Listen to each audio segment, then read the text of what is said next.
Le 22 septembre 2011, la vie de Gillian Anderson a été bouleversée.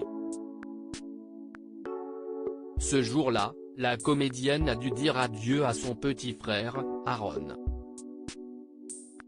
Toujours dévastée par la mort de son cadet, l'interprète de Margaret Thatcher dans The Crown, dont la 4e saison sera disponible sur Netflix le 15 novembre prochain, a accepté de revenir sur ce deuil dans les colonnes de Public.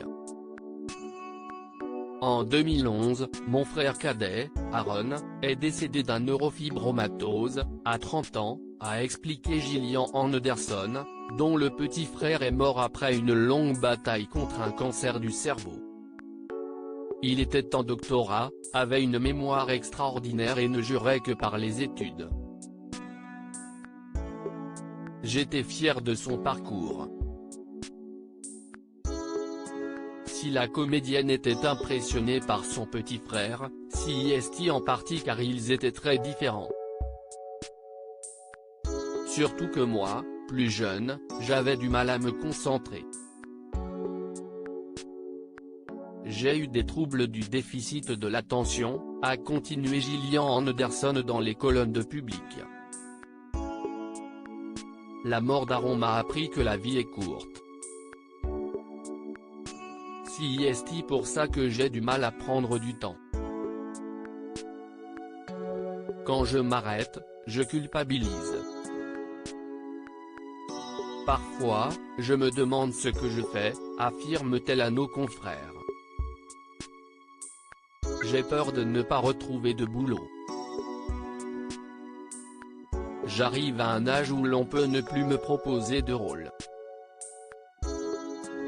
Du coup, je suis en mouvement perpétuel. À 52 ans, Gillian Anderson ne veut pas lever le pied. En partie pour rendre hommage à son petit frère. Sa mort a eu une forte répercussion sur nous tous, confiait-elle déjà peu de temps après. Elle m'a fait changer mes priorités et réaliser que la vie est courte.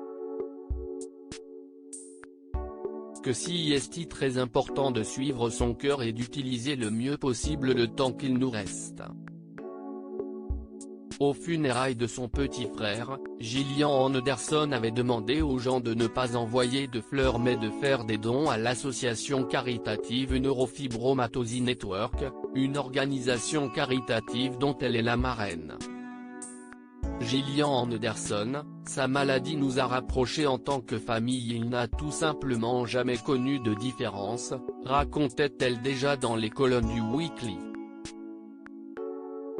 C'est peut-être pour cela qu'il s'est très tôt intéressé aux préjugés de toutes sortes. Il se souciait profondément de l'égalité raciale et de l'équité en général. Il travaillait sur un doctorat à Stanford quand il est décédé d'une tumeur cérébrale liée à la neurofibromatose. Il a voyagé, il a fait du DJ et du breakdance. Je pense qu'il a mené une vie bien remplie. En 1996, 15 ans avant la mort de son frère, Gillian Anderson faisait de tendres confidences à son sujet.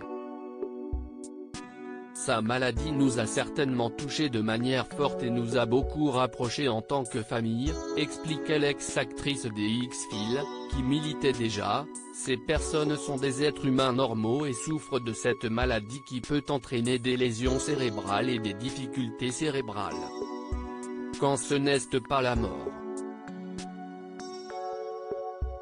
Un drame terrible pour Gillian Anderson, qui croque maintenant la vie à pleines dents.